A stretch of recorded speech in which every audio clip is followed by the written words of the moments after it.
Kamala Harris won't speak to the media. She gives these, very friendly sit downs to people who she knows are avid Kamala Harris fans.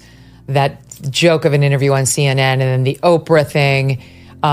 She now most recently sat down with Wired, and what Wired did was ask her a bunch of questions that had become memes on the internet, like, tell us about your laugh. Tell us about what makes you joyful. It's just so frustrating. Hard-hitting stuff. Yeah. And then you get this. Okay, Peter Alexander, the White House correspondent for NBC News, goes to the White House, and maybe he could ask some tough questions of Kamala Harris. Maybe he could ask some tough questions of Joe Biden, who had yet another senior moment, to put it charitably, this weekend. No, what does he do?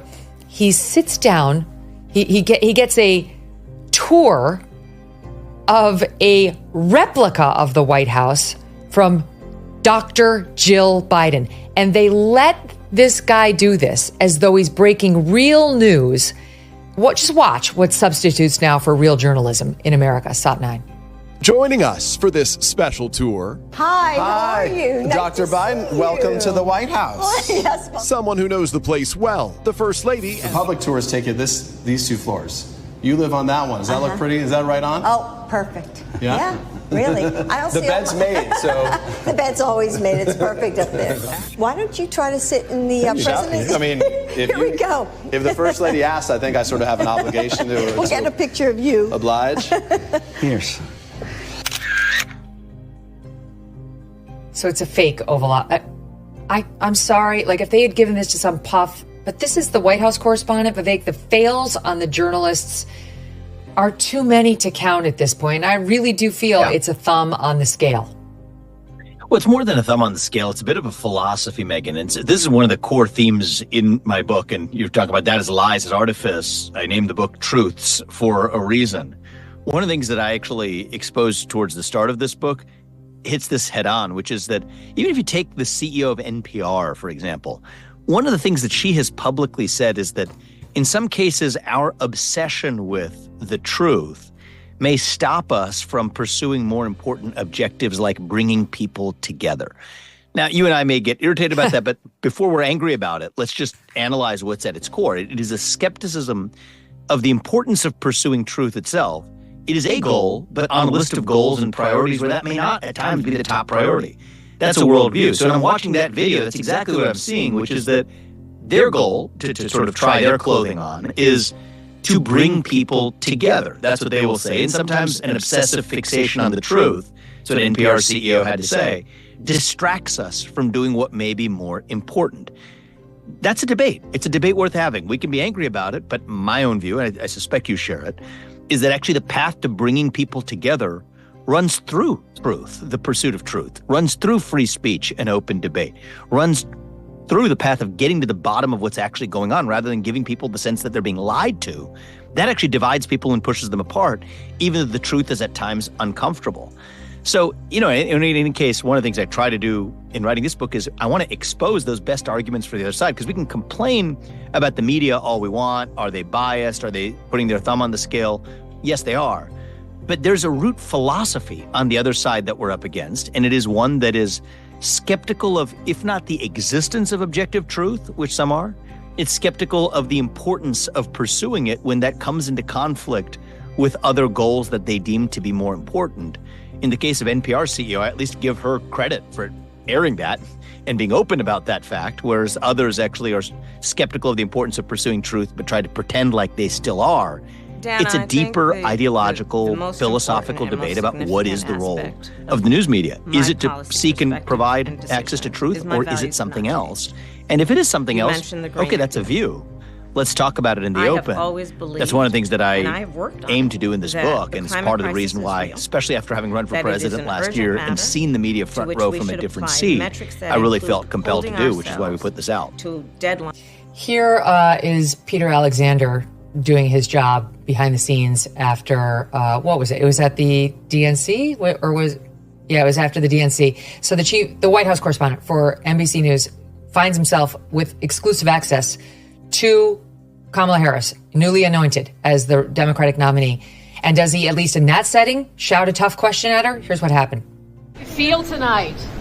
Oh, good. Now on to tomorrow. Good to see you last night, yeah. Congratulations. Kelly O'Donnell of NBC. Governor Walz, Mrs. Walz, congratulations. Thank you. It felt good. I mean, listen, we've got 75 days to go, so maybe for better and for worse, that's the way I am. Like, that was good, and now we got to move on. You know what to do. Enjoy one night. Nice to see you Thank guys. you. Thank you, guys. Thank you. It's good to see you guys. Thank you. It's like they work for the campaign. It's like they work. I mean, that's your chance. Just ask one tough question. Just ask one tough follow-up. Vivek, there's something in the news today showing that she was asked about whether she still holds her earlier espoused position on amnesty for so-called dreamers, and she refused to answer. She refused to answer Axios. They just wouldn't take a position. She was asked. Her campaign was asked, because she doesn't get asked anything, whether she still stands by she wants the taxpayers to fund sex change operations for illegals and also prisoners. And their position was, that's not something she has said in this campaign. With no acknowledgement of her latest position as espoused by her is that she's in favor. She's never said she reversed it. So this is the disrespect of the American voter that we just don't get to know. They just don't. They have no entitlement to understand her positions. It's just there's two things going on. One is that they believe her positions don't matter. In some deeper, ironic sense, Megyn, that kind of is true, actually. I don't really see her as an ideologue anyway. I see her as a cog in a system. She's another puppet, like Biden was a puppet. Frankly, like most politicians, even historical presidents have often been puppets. She's another puppet that's going to be wielded by the special interests that have put her up.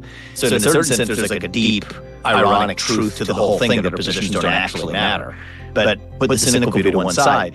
The other thing is the disparate treatment of a lot of her statements versus things that Donald Trump or J.D. Vance or whoever have said, right? So you hear about the conflicts in, the media's uproar over claims of what's happening with Haitians in Springfield. You get a cats and dogs controversy or whatever. What about Kamala Harris making completely unfounded claims, even in this campaign, that women are bleeding in parking lots?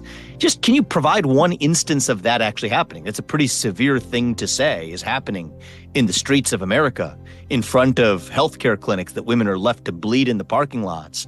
It's exactly stuff that she has said. Pretty graphic, pretty specific, not a shred of evidence to suggest that type of thing is happening. So on one hand, if somebody makes an off-the-cuff comment about what's going on with Haitians in Springfield, that's going to be the entire news cycle for an entire week, supposedly fact-checking that, without an iota of even fact-checking the things she has said even during this campaign, many of which are factually just downright false. There isn't a shred of evidence to support it. And so I think the thing that's going on with Kamala Harris, a few things. One is that she ran to the left of Bernie Sanders in the 2020 election. I don't know if those are her actual beliefs, Megyn. I don't think she has a particular ideology. I think it almost is giving her too much credit to call her ideological. I think the deeper issue in American politics is that the people we elect to run the government, they're not really even the ones running the government. So in some sense, Biden's cognitive deficits, in the same way they weren't a bug, they were a feature to the people who managed him. The same thing goes for Kamala's policy deficits, right? Her policy deficits aren't really a bug. They're a feature for the people who control her and are likely to continue to control her if she becomes the president. Did you know